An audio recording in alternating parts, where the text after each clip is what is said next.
I'm Katie. I'm with the Worcester Chamber. I want to thank you all for joining us today.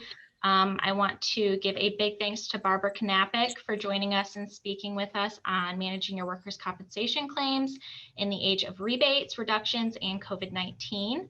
I don't want to take too much time, but I do want to introduce Barbara. She is a Worcester resident and attorney who's been practicing labor and employment law with an emphasis on workers' compensation for employers for 36 years. Ms. Knapic does prefer an informal conversation presentation, so we really encourage you all to ask questions throughout the presentation.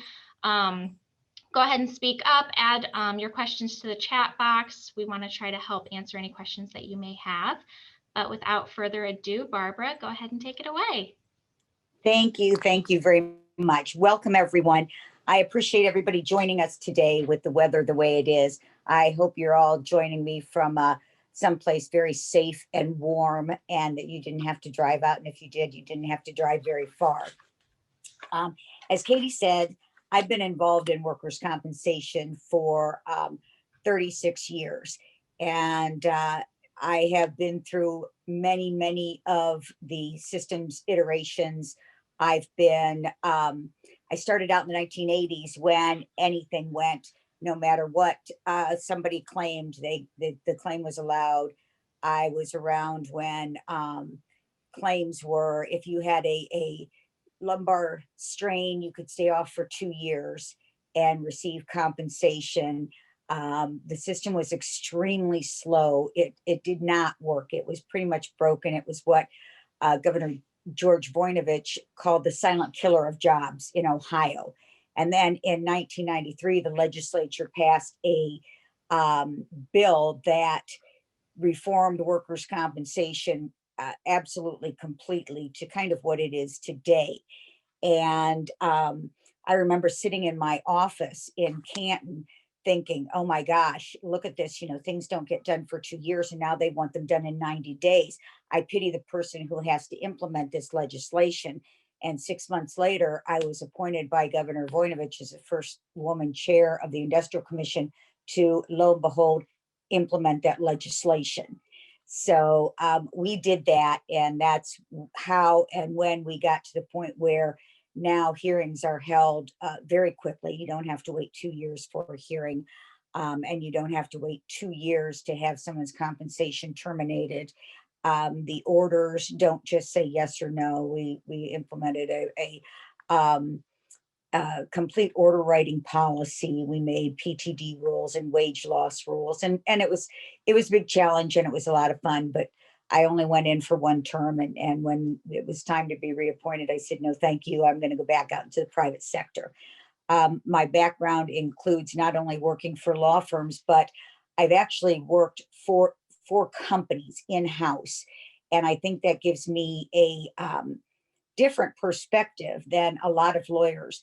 Because when I went to work for British Petroleum in Cleveland, I had come from a very large law firm and did workers' compensation defense, and I thought that every injured worker was a liar and a cheat. And then I went to BP and found out that no, really only 10 to 15% of them are. And it was nice to be able to take care of the employees. And that's one of the things that I think is really wonderful about the employers in this area. Very rarely do I hear employers' names called at the Industrial Commission for hearing from Wayne County employers, because Wayne County employers have a very, very good reputation of taking care of their employees. So you very rarely hear the fact that they're called at hearings that there are problems, and when you do, you know that it's because it's a problem employee, not because of the company. But we've all run into that person who what I call a frequent filer, and goes from company to company and files claims, and basically that's how they make their living. And that's going to hit every single employer at some point or another, especially since you can't ask those questions upon employment, you can't ask, have you ever had a workers' compensation claim? Have you ever had a work injury? So, as you can tell, I actually have a real passion for workers' compensation, which is strange, but I think you'd have to be able to do it for 36 years. It is an incredibly interesting field. Every time I think I've seen it all or heard it all, I get some other claim that I'm like, oh my goodness, how could that have happened at work? But people claim it.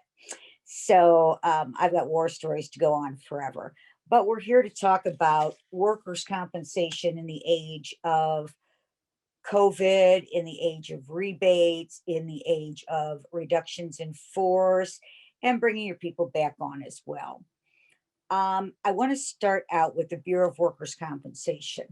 I don't want to make things too simplistic for those of you who have a lot of experience in this area, but I do want to lay some groundwork. And that would be that the Bureau of Workers' Compensation and the Industrial Commission are two separate agencies for the state and have two separate functions. The Bureau of Workers' Compensation is actually the insurance company. They collect your premiums, they invest your premiums, they manage your claims. The Industrial Commission is the adjudicatory body that hears all of the contested matters. And I'll get to how that works as well. And after that, then you have the court proceedings. So right now, the Bureau of Workers' Compensation has an interim administrator and CEO whose name is John Loge. He takes the place of the woman who was there and now is the head of the health department, and Stephanie McLeod, who's a good friend of mine. And Governor Voinovich felt that she was the appropriate person to manage getting all the vaccinations out. So he put her in the health department position, which left the BWC administrator and CEO position open. John is the interim. I don't know if he will be selected as the governor's final choice or if someone else will be. Now, how the BWC has reacted in this period of quarantine and this period of COVID, they've done what a lot of us have had to do. They made a lot of their employees work from home employees. Both agencies, the Bureau of Workers' Compensation and the Industrial Commission, are still working with skeleton staffs. And that's where I found my experience, and just frankly, being around a long time has come in handy, because I know a lot of those people. So they've given me their home numbers, which makes it very nice to get things done. But anyhow, they've been working from home, and they've been working with one or two people in a department per day. That has made it, quite frankly, a lot more difficult to get things done. If you call into the Bureau, it's likely you are not going to have somebody answer your call. You might get a call back. You should get a call back. If you have an email, that's even better. If you have a fax, that's good. And if you have a cell phone number, that's golden. But they're coming along, and they do not have any expected date to return to the BWC offices at this time. At this time, actually, the governor has not indicated to any of the agencies when they will be back working in the offices. Now, one of the other things that the Bureau did during this period of time is that they gave out $5 billion in rebates, and I'm sure that you folks got some of that money. That was at the governor's request, that they excuse me, give those rebates out in order to help some of the employers, quite frankly, survive through this COVID business. I know my husband works in Elyria, and he works as an operations manager and scheduling for Foundry.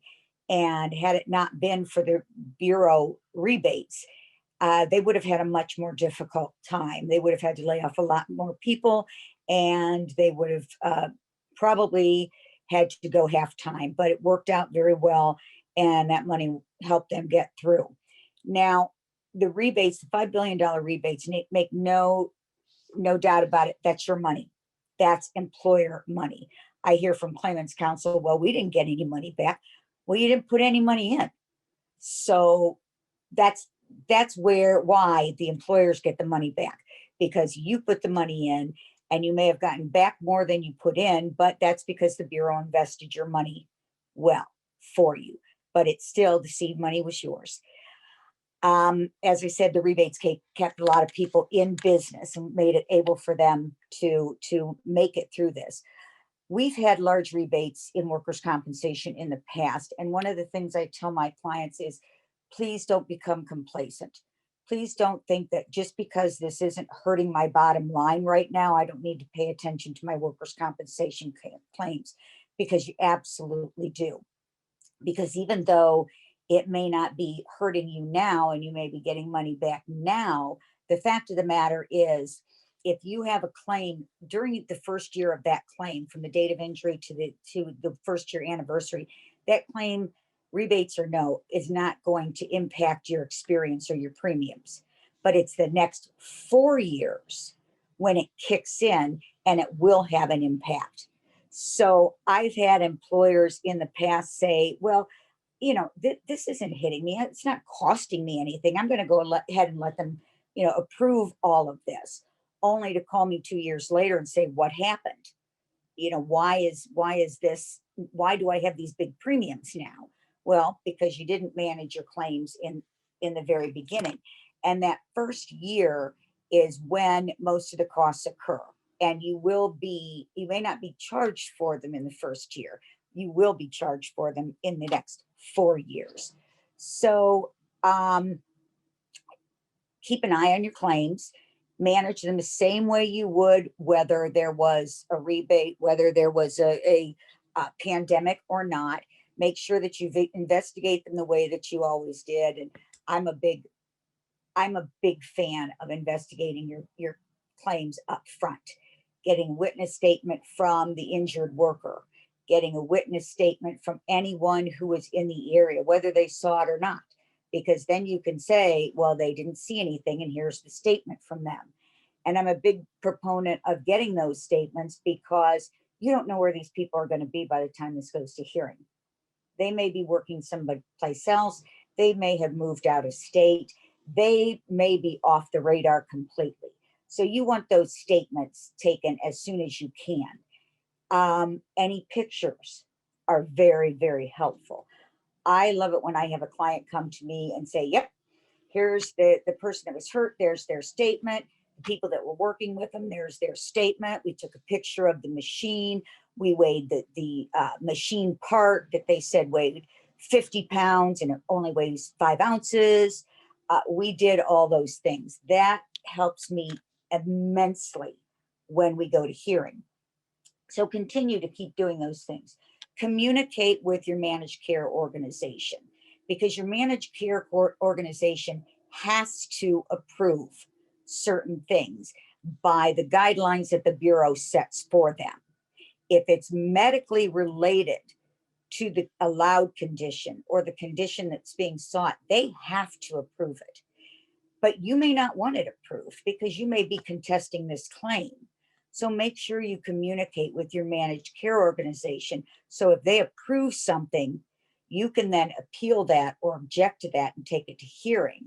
Because what happens if you don't is you're contesting this claim. Say Joe Schmo just came to work for you 2 weeks ago, and lo and behold, he has an unwitnessed incident where he injures his knee.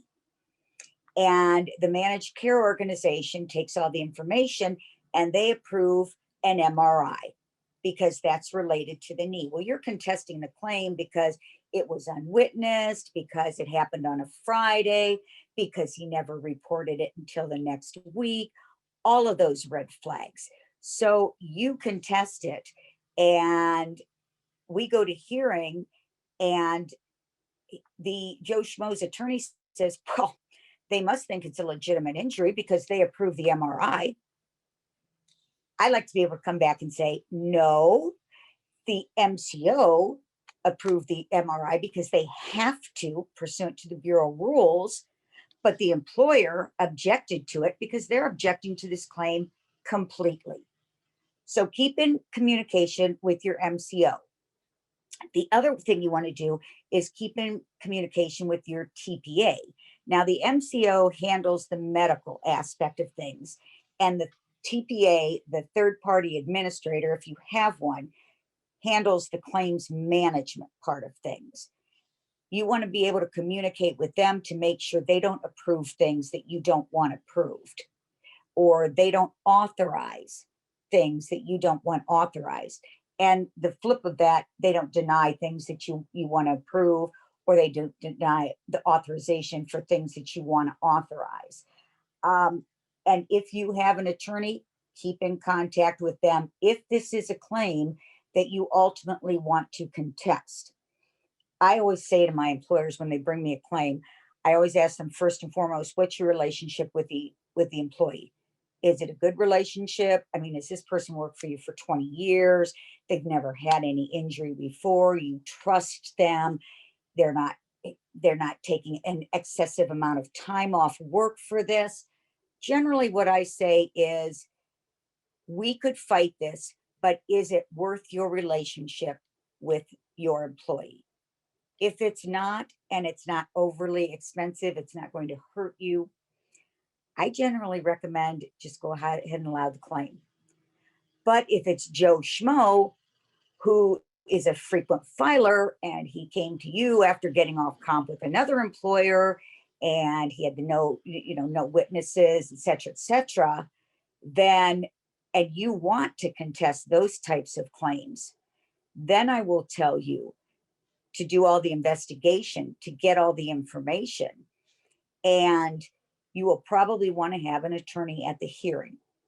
And the reason for that is, if there is a question of fact and a question of someone's past medical history, I generally like to bring a court reporter for the first hearing, because then we have them sworn under oath as to what happened. And they have to say under oath what their claim is. That pins them down so they can't change it later. I have a case right now where the first report of injury was a pole fell and hit me on the hard hat, glanced off, and I had a bit of a headache. Another pole started to fall, but I caught it. We are now 4 years later where a pole fell, it hit me on the hard hat, knocked it off. Another pole fell and hit me on the shoulder. I was dazed. I was unconscious. I felt like my body was completely smashed. And then another pole hit me, and I don't know what happened. That one's going to court in July. And I'm going to really have a good time cross-examining this guy by saying, oh, this is what you wrote in your first report of injury, and this is what you told the doctors, and this is what you said under oath at the first hearing. How did you get way over here? So those are good things if you're going to contest a claim. The other thing, reason why you want to keep your attorney, if you have one, in the loop, is the fact that your third-party administrators who can go to hearing for you, they can't cross-examine. They can't cross-examine a claimant or a witness. Only an attorney can do that, and that's by Supreme Court decision and rule. So if you want to get somebody's testimony, a witness's testimony, the claimant's testimony, you need to have an attorney there to cross-examine them. The other thing a third-party administrator representative cannot do, and I'm telling you, there are very, very many very good ones out there, is that they can't argue the case. They can present, they can say, this is, on page 3, the medical says this. On, page 5, the medical says this. But they can't argue that this medical given this day conflicts with this medical given this day, and you have to compare those, and then there are legal standards that they have to meet. Was the injury in the course of and arising out of? Was the medical treatment necessary for and reasonably related to the allowed conditions? So I'm of the position that I like to work closely with your MCOs and your TPAs, quite frankly, because there are certain things that they do and should do, and attorneys shouldn't do and shouldn't be charging you for, quite frankly. The MCOs are great at handling the medical. The third party administrators are great at managing the claims. But when it comes to the legal end of things, that's when you need somebody. And you don't always need somebody to represent you at the hearings. Permanent partial disabilities, you don't need an attorney to do that. Quite frankly, it's not cost effective. Whether or not the medical treatment is necessary. In most occasions, you don't need an attorney for that either.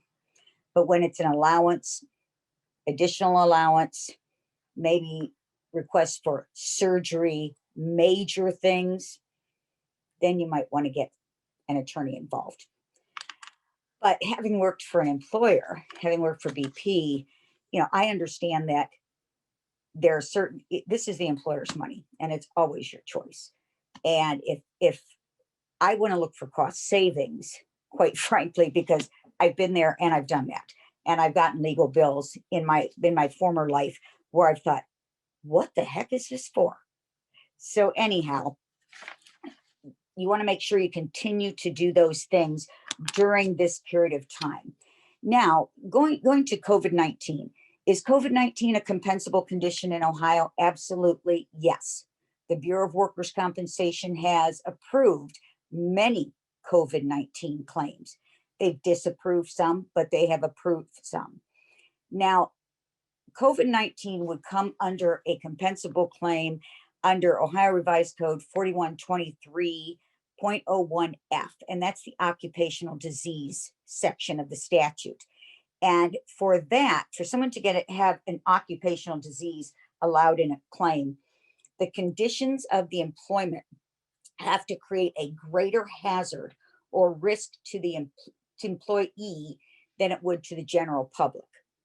So if you run a nursing home, if you have a hospital, if you have a healthcare agency, if your employees have a greater risk of being exposed to COVID, say, than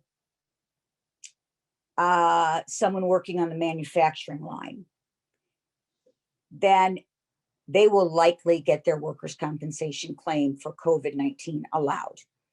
I talked to the legal and the medical section over at the Bureau just to kind of find out what kind of claims are you allowing, who are the employers, and generally it is healthcare providers.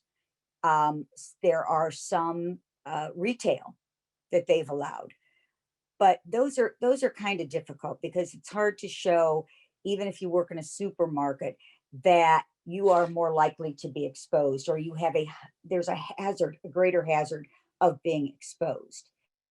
The other thing is, because the injured worker or the claimant bears the burden of proving that they sustain this injury or they've sustained this occupational disease while at work or in the course and scope of their employment, they also have to show that it is more likely than not that there is a probability that a reasonable certainty or a reasonable probability as expressed by a medical practitioner that they contracted this at work, which is really kind of tough to do if for something like a COVID-19.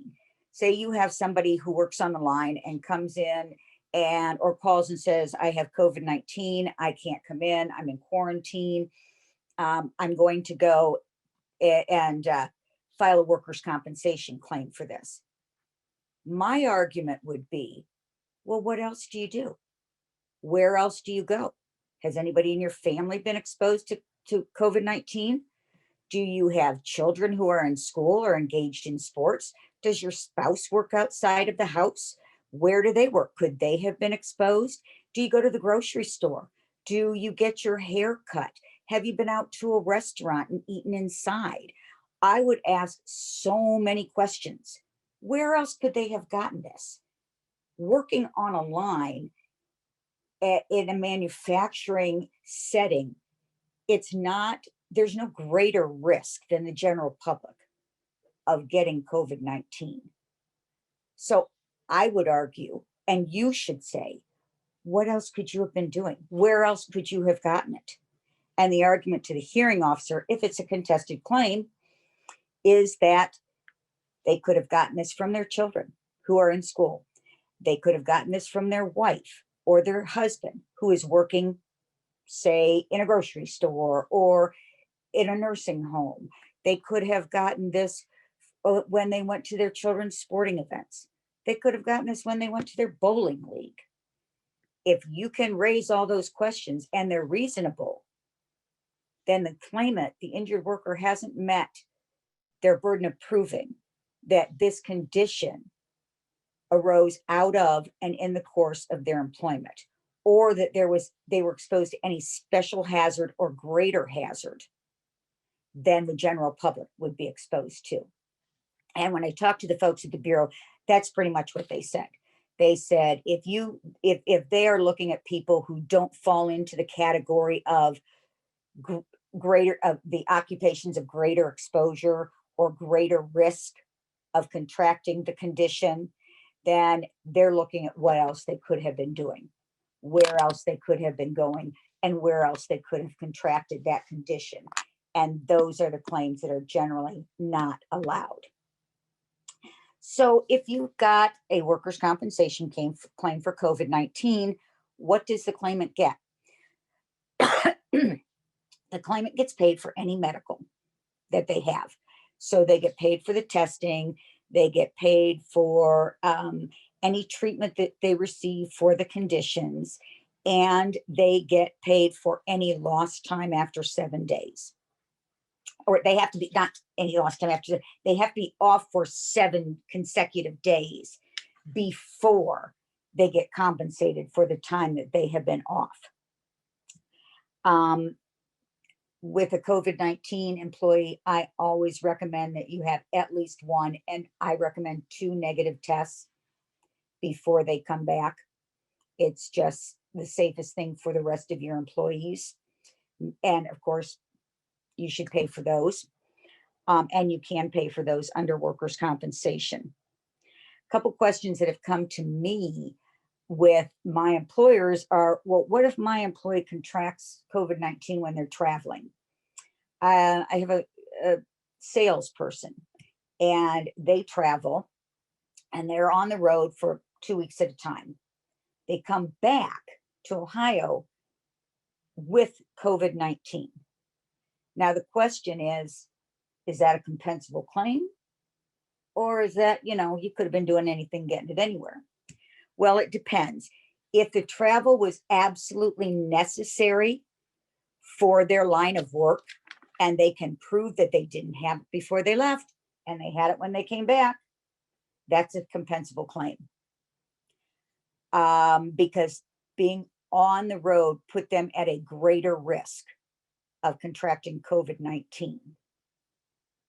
So if they can prove there was a greater risk, or there's some nexus between their work activities and their contracted COVID-19, then it's a compensable claim. What if the claimant works from home? That, I've seen that. If I've seen it once, I've seen it 25 times now. My employee called me, told me they have COVID-19. They've been working from home. Is that compensable? Well, can they prove that they had a greater risk of acquiring COVID-19 at home, or that there is some type of nexus to COVID-19 from working at home? In most cases, no. Because the first question I ask is, do they live alone? Well, if they live alone, then they're probably the ones who are going out for groceries and for things that are necessary, or having those things delivered to their home. That does not mean that it arose out of or they're at greater risk, because everybody's doing that and they could have contracted it elsewhere. The second question I ask is, if they don't live by themselves, who else do they have children? Do they have spouses? If so, could they have brought COVID-19 home? Those are generally just on the facts, not compensable, if someone's working at home and contracts COVID-19. What if somebody says that I was exposed to COVID-19 and now I have to quarantine at home? Do you have to pay them under workers' compensation for those 2 weeks when they're quarantining? No, not under workers' compensation. And actually not even at all at this point. You did up until December, but not anymore. So, because they don't have a condition, they don't have their own compensable condition. So no, you don't have to pay those claims or those allegations for those 2 weeks that they're quarantining at home under workers' compensation. What if I'm afraid, and I've had this one come through too. I had an employee who said, I have a child who has a health condition. I don't want to come into work because I'm afraid that I'll contract COVID-19 and bring it home to my child. So please pay me while I'm off work. Again, the employee doesn't have a condition, and the child doesn't have any COVID-19 condition either at this point. No, that is not compensable. There's no compensability just because a person is afraid that they will get COVID-19. You don't have to pay for that. Do you have to pay, whether you're self-insured or state funded, do you have to pay for COVID testing under workers' compensation? No, you do not. If a COVID-19 claim is found to be valid, as I said before, the claimant's entitled to the compensation for the time they're off, as long as they're off for more than 7 consecutive days, and they're entitled to any medical treatment that they would get. What's nice, I probably shouldn't put it that way, there's nothing nice about COVID-19. However, thus far, there have not been shown to be any longstanding permanent effects from COVID-19. So it's likely that you will not get an application, a valid application. Of course, you'll get them because there are claimants attorneys out there. But it's not likely that you're going to get a valid application for permanent partial disability, because there are no permanent residuals that have yet to be found. Not that I don't think some attorneys will try to go down that route. I'm sure they will. But at this point, I think those would be easily defeated. Those claims would be easily defeated. So we've talked about the Bureau, and we've talked about what do you do if you get a COVID-19 claim. And that is, you look at the same things that you'd look at with any other claim. How long has the person worked there? What do they do? Are they exposed to the public at all? Are they exposed to people who could or would easily contract COVID-19? Who are they in contact with? What are their job duties? Where was the alleged exposure? Who is anybody else in your facility tested positive? Could they have been exposed to them there? Any recent travel, not work related? Other possible sources of exposure. Hobbies, does the person have another job? All of those kinds of things. And you also have to think about what have you as an employer done to reduce the chances of your employees contracting COVID-19? Have you followed the CDC guidelines? And that's something that is important for me to argue, or whomever to argue, that this is an employer that they do the social distancing, and they have the gloves, and they mandate the masks, and They have the sanitation stations. They've done all these things to make sure that their employees do not have a greater hazard of contracting COVID-19 while at work. And that's pretty convincing. That's all you can do is follow the CDC guidelines. And it makes it more likely than not that they didn't get COVID-19 at your place of employment, but they probably did elsewhere. Okay, so you have a workers' compensation claim for COVID and you want to contest it. You deny it and you want it to go to hearing. So what happens when you disapprove or deny the claim and it goes to hearing? The Bureau might have, if you're a state-funded employer, the Bureau might have the medical reviewed, but probably not. I mean, a positive test, unless you can prove that it is a false positive, is a positive test. The medical evidence in these cases isn't ambiguous. Should you get a second test? If it's somebody who came to work for you that is a problem employee, that kind of thing, might be worth it. Can you get it in time? That's another question. Now we have the rapid testing places where if someone comes in and says, oh, I have this positive test, well, you can send them up to CVS and double check. And if it comes back negative, then at least you've got that if you're going to contest the claim. Workers' compensation hearings in the era of COVID have been extremely challenging. We've gone from having in-person hearings where I can see someone's face and see their expressions when I'm cross-examining them, to having telephone hearings. And they have proven to be at best challenging, or at worst challenging, I should say. When it started out, there were a lot of connection problems. You call into a number and it's a conference call, and you've got the claimant, the claimant's attorney, the employer, if the employer wants to attend, and if it's an allowance or an additional allowance, I generally recommend that you do attend. It just increases your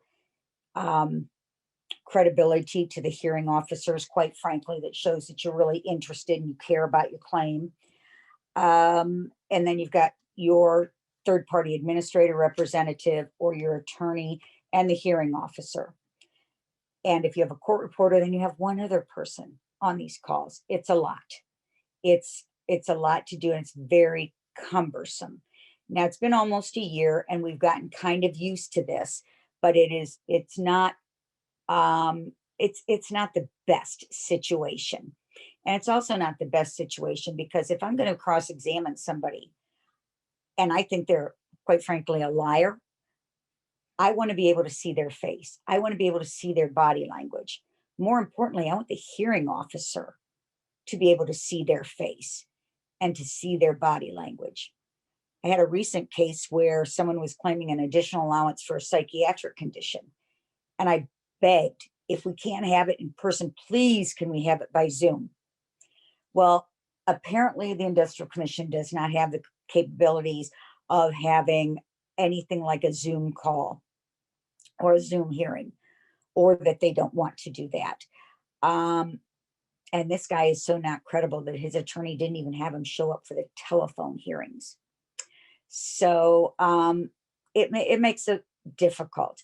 I had a hearing before all three commissioners when Verizon had their problems in Cleveland, and we had to postpone the hearing because we couldn't make the connections work.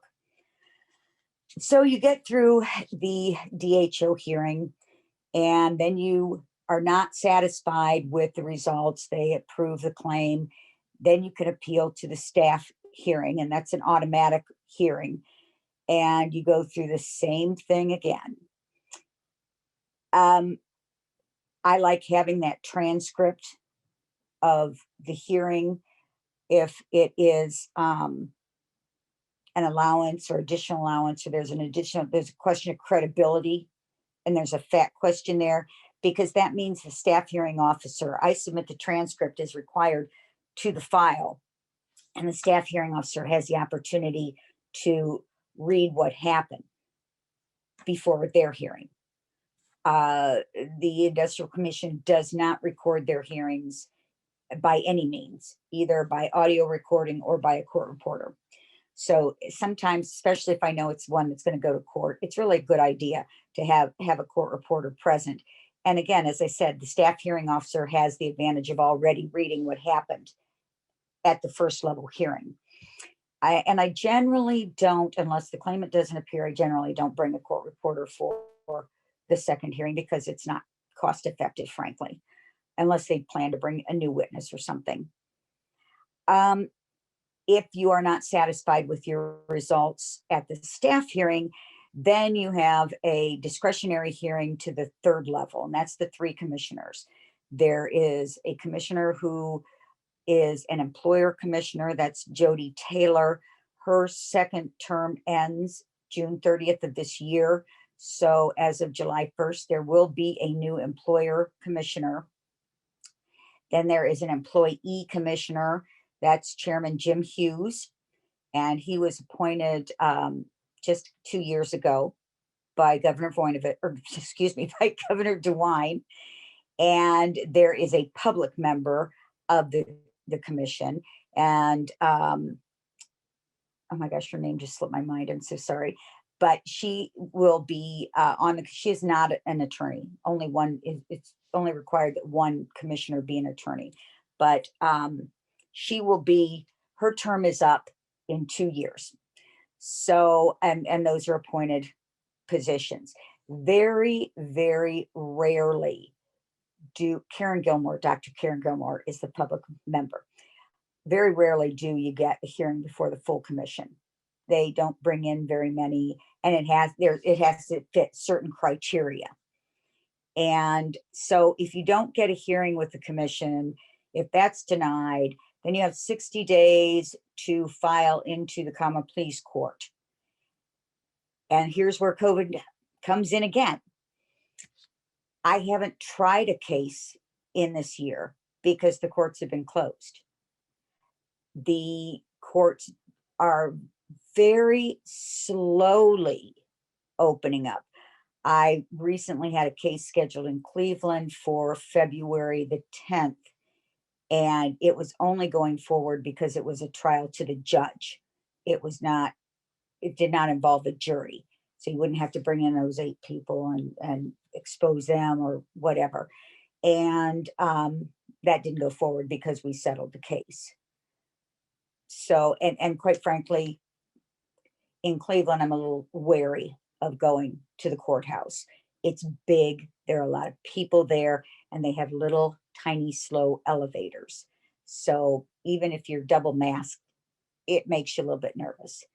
Now, some of the other courts are beginning to open up. Our courts here in Wayne County are holding trials, and they've done a very good job of making sure that people are distanced, making sure that they're following all the CDC guidelines.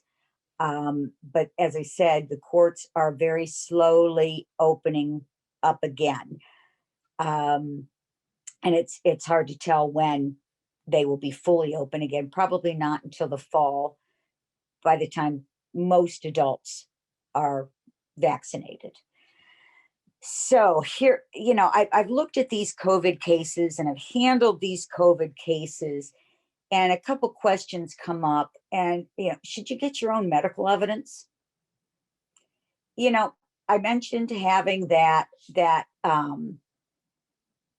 COVID test, the second COVID test done.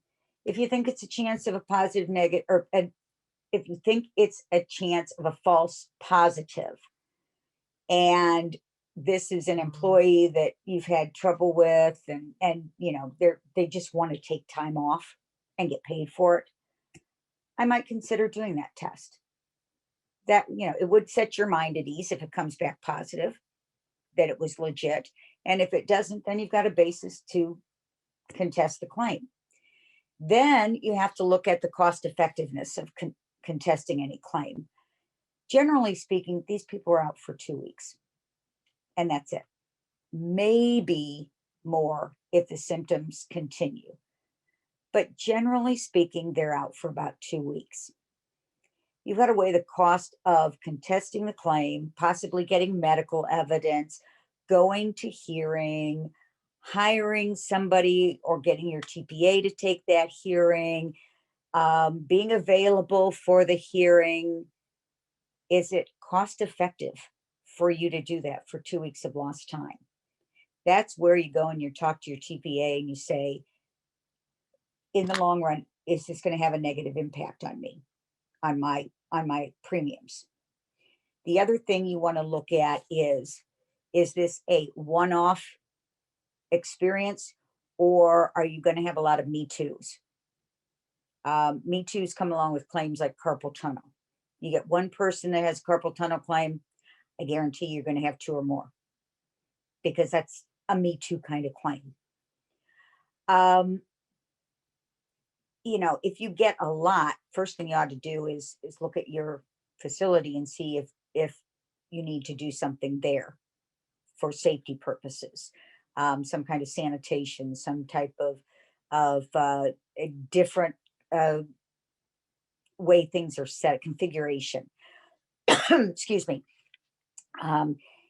But it's always, any claim, it comes down to cost effectiveness. Is it going to cost you more in the long run? And remember, not in the short run, because in the short run, it's always going to cost you more to go to hearing. But in the long run, sometimes it's better off to stop things up front before things blow up down the road. This is what the claimant's attorneys call the camel's nose under the tent door. Well, if I just get this little condition allowed, then I can add on all these other conditions down the road. So, but again, I don't think that's going to happen with COVID. We haven't seen any medical evidence that it's got a long standing permanent effect on anyone yet. So it all comes down to cost effectiveness. And that's something that you and whomever represents you should always look at. Is it cost effective to take this to hearing, to battle this claim? And sometimes, even if it's not effective, you may want to do it for purposes of principle. But again, I don't think that applies in a COVID-19 type of claim. So that kind of takes us up to going through hearing. And also with the hearings, I did talk to the chairman of the commission, and I asked him what they plan to do once the state agencies are returned to full time in the office work. And there are a lot of mixed opinions on this. Some people want everything to stay hearings by telephone. For one thing, it saves a lot of money for everybody. But the other thing is that, again, you don't get to see the witnesses' faces when you're cross-examining. The hearing officers don't get to see those faces and that body language when you're cross-examining them. So what I heard from the chairman, Mr. Hughes, is that right now they don't even know when they're going back to full-time in the office work. When they do, the current plan is that they will return to what things were before. Everything is in person. I am a member, I'm on the board of the Bar Association's Workers' Compensation section, and we have suggested to the commission that they don't do everything in person again. We've suggested that for those bigger hearings, for those more important, I guess, hearings, that, the allowance hearings, the additional allowance hearings, the permanent total, the wage loss, the VSSRs, those should be in-person hearings, and they should get more time. The permanent partial disabilities, where the claimant's doctor, or let's say the state doctor says 5, the claimant's doctor says 15, and the employer's doctor says 0, and the hearing officer picks a number out of the air somewhere between them. I don't really think it's necessary for us to drive half an hour to argue numbers. And we've asked that those continue to be held telephonically. They give you 6 minutes for a permanent partial disability hearing. Now, how cost effective is it for anyone to drive half an hour, walk 15 minutes to argue for 6 minutes over three numbers? We don't think it's cost effective. We don't think it's worth the hearing officer's time either. Easily something that should and could be done over telephone, continue to be done. The other one is medical issues, because that's where they're arguing. Again, you may have the Bureau's medical, where a doctor's reviewed things and says, oh, I think this should be allowed, or I don't think this should be allowed. You have the, or I think this should, be, this should be authorized, this surgery or not be authorized. These chiropractic treatments or not be authorized. And then you have the claimant's C9 that is nothing but a form that says authorize these 15 chiropractic treatments. And then you have the employer's medical evidence. Well, we're not going to bring in doctors to testify in those hearings. And the claimant might be available to say, oh, yeah, it hurts more now and the chiropractic treatments help. But still, that's something that could be done over the telephone.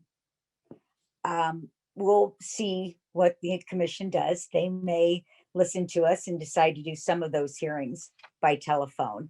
But I'm looking forward to having some of those hearings, the more important hearings, the heftier hearings, being back in person, because I think it's definitely more effective. I think those are the ones that the hearing officers would like to have back in person. Although I won't say otherwise. They are enjoying being able to do their hearings from home. No question about that. But I think that they're looking forward to being back in the hearing room as well. And then the last thing I want to talk about on COVID-19 is there is a bill that's been passed and it became effective December 16, 2020. It's House Bill 606, and it creates immunity from civil liabilities. And if that's not workers' compensation, but civil liability for businesses, schools, healthcare providers, anyone that, say, the EMS people, the fire department, your emergency room physicians, your nurses and your doctors, they are immune from any type of civil liability as a result of someone contracting COVID-19. That is a temporary bill. It's not a permanent bill, or it's not a permanent time frame. But at this point in time, they are immune from civil liability. And that gets us up to about 5 minutes till 1. And nobody's asked any questions yet. I hope you haven't fallen asleep. Hello. I am here to answer any questions at any time. Also, I will give you my phone number. I have a problem with when I was an employer. I had a problem with people, attorneys who would charge me for telephone calls that I would just ask one question. I don't do that. So if you have any question about should I approve this or shouldn't I approve this, give me a call. It's 330, now I have to get my business phone, 641-7183. I may or may not tell you, I think you need counsel on this. I may just tell you, go ahead and approve that claim. But I think it's better to ask questions that you may not think, you may think it's a dumb question. It's not a dumb question. It's probably something I've seen in 36 years. And I am more than willing to help out where I can. Barbara, I do have a question here. Okay. So with changes in some employees' roles, a business or working at home due to COVID, does it make sense to change their classifications to possibly save premiums? And is this allowed? It would make sense to change their roles. And yes, it's allowed. If you've changed their positions and say they've gone from someone who travels that might have a higher premium attached to that job, and now they're in-house working at their computer. Obviously, they're not exposed to dangers that they would have been in the other job. Yes, you can change their classification, and it would probably be a temporary change, but it would be something I could absolutely defend. Why would you be charged for the classification, say, of a person who's a salesperson when they're out on the road all the time, when then they've changed and they're not on the road at all? The risks are much, much lower. So I would feel comfortable defending that decision. Anybody else have any questions? Okay, I have one more. So if wages were increased as an incentive to work during COVID, does that affect the premium calculation? That's a good question, because premium calculations are made on payroll, as well as whatever manual classifications you have an employee.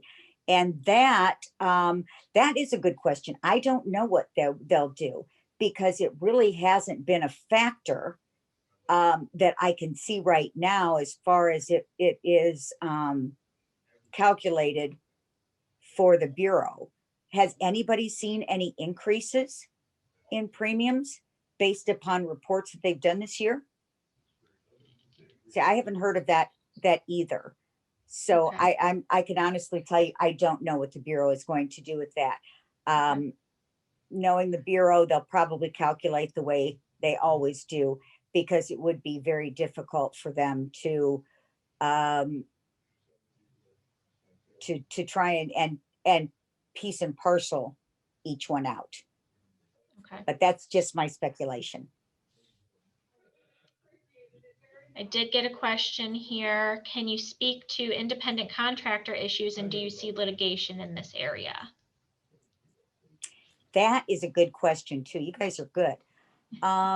Independent contractors, obviously, I'm sure you folks know, you ought to be checking to make sure they have their own workers' compensation certifications.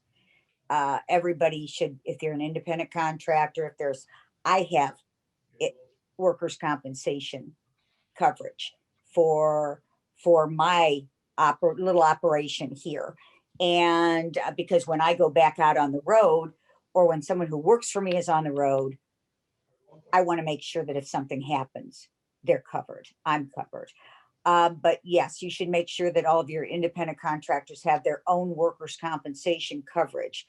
Also, because that's one of the ways to prove that they're not an employee. So, independent contractor agreements, making sure they have their own insurance, those are factors in proving they're not an employee. Now, the question wouldn't be under workers' compensation, really. It would be whether there's any liability with respect to civil liability. If you're one of those if you're one of those employers to whom the legislature has given immunity, of course, you're fine. But what if somebody who's an independent contractor is working in your facility and they claim that they got COVID-19 in your facility? Again, that comes down to a fact issue. And I think they would probably have a very hard time proving that. They'd have to be able to prove that, but for working in your facility, they would not have gotten COVID-19. And that's a really tough thing to do, unless all you ever did was go to work at that facility as an independent contractor, go home and you live alone and you don't do anything else ever. You don't even stop for gas. I think that would be a tough one. I think it would be interesting. I think it would be a difficult one. And I don't think you'll probably get those, because, again, this is an instance where there's, as far as we know at this point, there's not going to be any long-term disability. They might try to sue you for lost wages for the 2 weeks they're off, or maybe their medical bills, but it'll cost them more to litigate it than they would get in return. Okay. Do we have any other questions? I want to thank you all for being here. I really do appreciate it. As you can tell, this subject is a passion of mine. And I know that's weird, but I really love what I do. And I really appreciate you taking the time out of your day to come and listen. Well, Barbara, I just want to thank you on behalf of the Chamber for your willingness to speak to our members today. I know I learned a lot, so thank you very much. Thank you everybody for being here. This session is recorded and will be hosted on our website. I do encourage you all to visit worcesterchamber.com/educational series to see our upcoming educational series that we do have. And if you would like to see a topic in particular, we're always open to new ideas. So please just contact me with any of those topics. And I hope you all have a great day and stay warm. It's chilly out there. Be careful. Yes. Thank you. Take care.